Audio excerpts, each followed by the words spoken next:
Senhor presidente, senhoras e senhores deputados, companheiros da saúde, da FEMIG, quero saudar a presença de todos vocês, dessa luta tão válida por dignidade. E registro aqui o meu lamento, porque enquanto essa casa se apequena em discussões tão reles sobre quem deve receber ou quem não deve receber medalha, o pleito de vocês não tem sido atendido.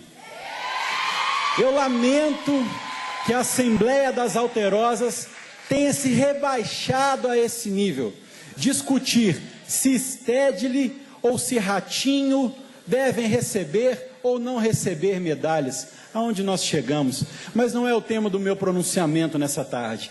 Seguindo a linha do deputado Rogério Correia, que falou sobre intolerância, o meu pronunciamento hoje é justamente sobre a intolerância religiosa, um mal que persiste em existir na nossa sociedade, no nosso país.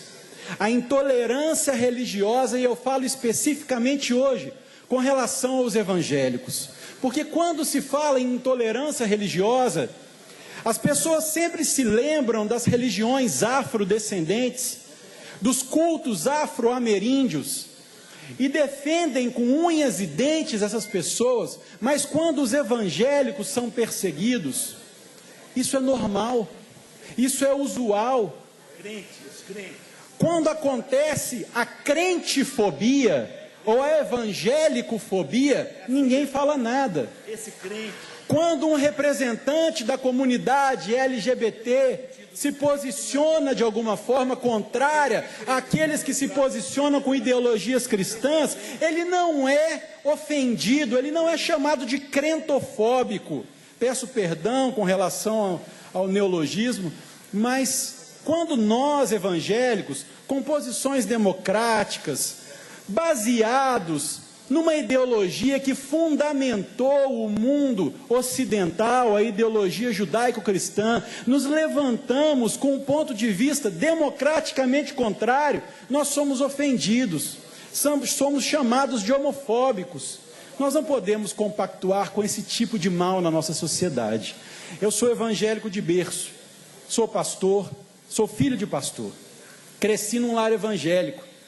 Cresci no lar evangélico numa época em que Minas Gerais, extremamente conservadora, ainda tinha cidades no interior em que os seus cemitérios não aceitavam, deputado João Leite, enterrar aqueles chamados protestantes, pois é isso que nós somos os protestantes. A imprensa, ela quer fazer com que o povo acredite que existe uma separação entre evangélico e protestante. Não, é exatamente a mesma coisa.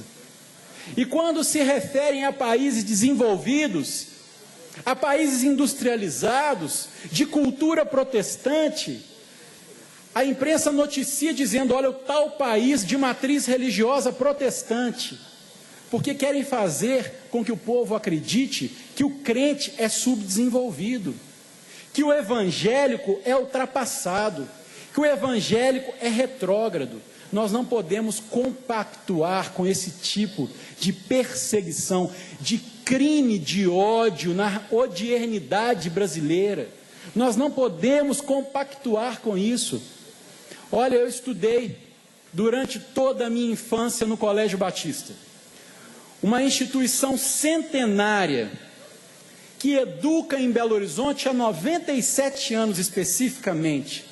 E eu estudei no Colégio Batista, deputado João, não apenas pela excelente qualidade do ensino, mas também porque ali eu estava protegido da perseguição que os filhos de pastores, que os evangélicos sofriam nas escolas comuns, porque eram chamados de Bíblia, porque sofriam todo tipo de bullying, e é algo que persiste na realidade brasileira. Meu Deus, quando um homossexual é assassinado, toda a comunidade se indigna, e com razão, não estão errados de se indignarem, mas há um mês, um pastor Flaviano Ferreira da Costa, um grande amigo que eu tenho, foi executado na porta de casa quando chegava após o culto no bairro Concórdia, em Belo Horizonte.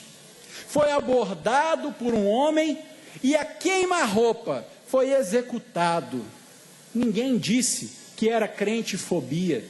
Ninguém disse que era evangélico-fobia, mas se fosse um homossexual, nós veríamos vozes gritando que os homossexuais estão sendo perseguidos no Brasil.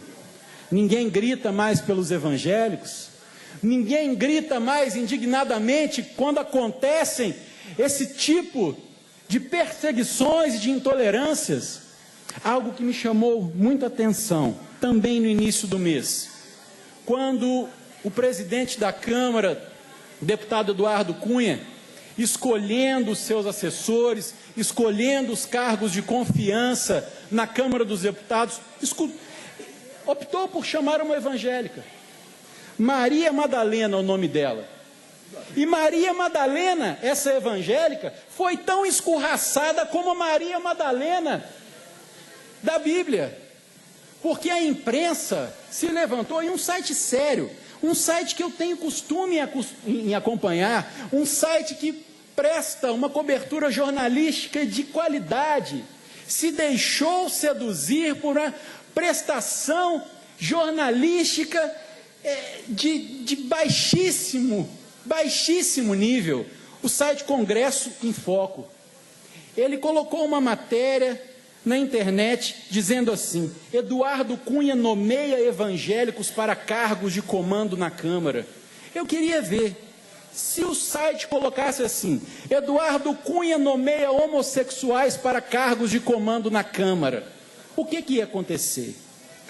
A Comissão de Direitos Humanos iria se levantar, os grupos sociais iriam se levantar. Agora, quando esse tipo de perseguição é instaurada contra evangélicos, ninguém fala nada. E eu chamo a atenção, deputado Cristiano, nosso companheiro de base, um homem do bem, um deputado parlamentar que presta uma atuação parlamentar de altíssima qualidade, presidente da Comissão de Direitos Humanos, que esse tema seja motivo de debate naquela comissão, a perseguição que os evangélicos sofrem ainda hoje. Isso é real, isso é sério, e eu já senti na pele, eu cresci sentindo isso na pele, e hoje em dia muitos pastores e filhos de pastores ainda sentem isso na pele. E essa reportagem do Congresso em Foco, ela atacou especificamente a nomeação dessa mulher, baseando exclusivamente na confissão religiosa dela. Uma servidora pública de carreira da Câmara dos Deputados, uma mulher reconhecidamente séria, competente, advogada para dirigir os recursos humanos daquela casa, foi questionada única e exclusivamente por ser evangélica. Aonde nós chegamos? Eu queria ver se fosse como no passado. Porque se hoje o deputado Eduardo Cunha é presidente da Câmara, no passado todos os outros eram do credo católico. Todos os outros deputados eram católicos ou espíritas, e quando eles nomeavam os seus assessores, espíritas ou católicos, nenhum órgão de imprensa se levantava indignado, dizendo: deputado X nomeou colega de igreja, colega de religião, para cargo de confiança. Onde nós estamos?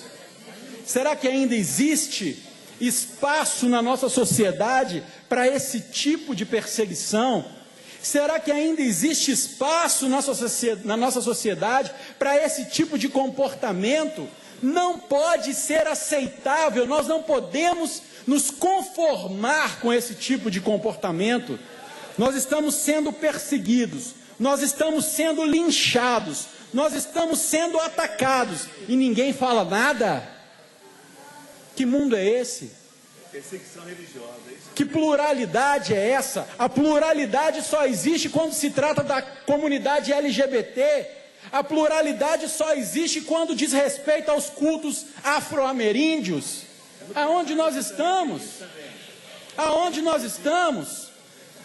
Quando se trata de evangélicos, parece que estamos falando de uma subcategoria. Não, nós estamos falando de 30 milhões de brasileiros, que daqui a 10 anos serão a maioria nesse país. nós estamos falando de instituições educacionais, nós estamos falando de universidades, nós estamos falando do grupo cultural que oferece música, educação, corais. Vou segurar mais não, hein? Não é possível. E agora nós estamos vivendo uma realidade que também me causa espanto, que são as comunidades terapêuticas ligadas às igrejas evangélicas sofrendo perseguição por pessoas que estão inseridas no atual governo que eu apoio, governo do qual sou vice-líder. Mas eu não acredito que o governador Fernando Pimentel compactue com isso, porque são pessoas que estão na Secretaria de Saúde, e eu devo dizer, em repúdio, que a Secretaria de Saúde não mandou nenhum representante para a audiência pública que nós fizemos nessa manhã com as comunidades terapêuticas evangélicas. Nenhum representante. Eu quero dizer, essas pessoas que lá estão não representam a forma de governar do governador Fernando Pimentel. Porque o governador Fernando Pimentel chegou aonde está com o seguinte mote: ouvir para governar. E as pessoas que lá estão não querem nos ouvir. As pessoas que estão na Secretaria de Saúde, isso eu digo, também secretário Fausto, que se furtou a enviar um representante para cá, que prometeu o pagamento, Fausto, prometeu o pagamento do cartão Aliança pela Vida e não cumpriu. O que está acontecendo? O governador Fernando Pimentel certamente não sabe disso. Então, quero te dizer, governador, existem pessoas trabalhando contra o nosso governo. Existem pessoas que não querem ouvir para governar. Existem pessoas que pregam intolerância religiosa dentro do governo, porque comunidades terapêuticas ligadas às igrejas são perseguidas. Pessoas de dentro do governo que dizem que as comunidades terapêuticas ligadas às igrejas são pequenas empresas, grandes negócios. Aonde nós vamos chegar? Aonde nós vamos chegar? Eu não acredito que o governador Fernando Pimentel compactue com isso, porque é um filho de pastor, que é um homem que tem base educacional cristã, é um homem que escuta os movimentos populares. Deputado Noraldino. Deputado Léo Portela, eu queria só colaborar. Só tem 1 minuto, viu? Não vou demorar não, presidente, mas eu queria colaborar com as palavras e reintegrar as palavras de Vossa Excelência. Independente de religião ou crença, é necessário haver respeito. Respeito pelo trabalho e pela eficácia dos outros. Então, é necessário essas pessoas que assim pensam começar a visitar as comunidades terapêuticas, começar a ver o que está acontecendo, começar a ir nos hospitais e ver o que está acontecendo. E eu tenho certeza, deputado Léo Portela, se elas saírem dos gabinetes e começar a enxergar a realidade, vai haver mudança de percepção. E eu quero dizer que essa Assembleia se levante como uma voz de inconformados, que nós não aceitemos essa realidade nefasta do nosso país, porque assim como diz em Romanos 12 o apóstolo Paulo, não vos conformeis com este mundo, mas transformai-vos pela renovação da vossa mente, a fim de que provemos a boa, a perfeita, a agradável vontade de Deus, que Minas Gerais prove a boa, a perfeita, agradável vontade de Deus, que o Brasil prove a boa, a perfeita e agradável vontade de Deus. Era o que eu tinha a dizer, senhor presidente.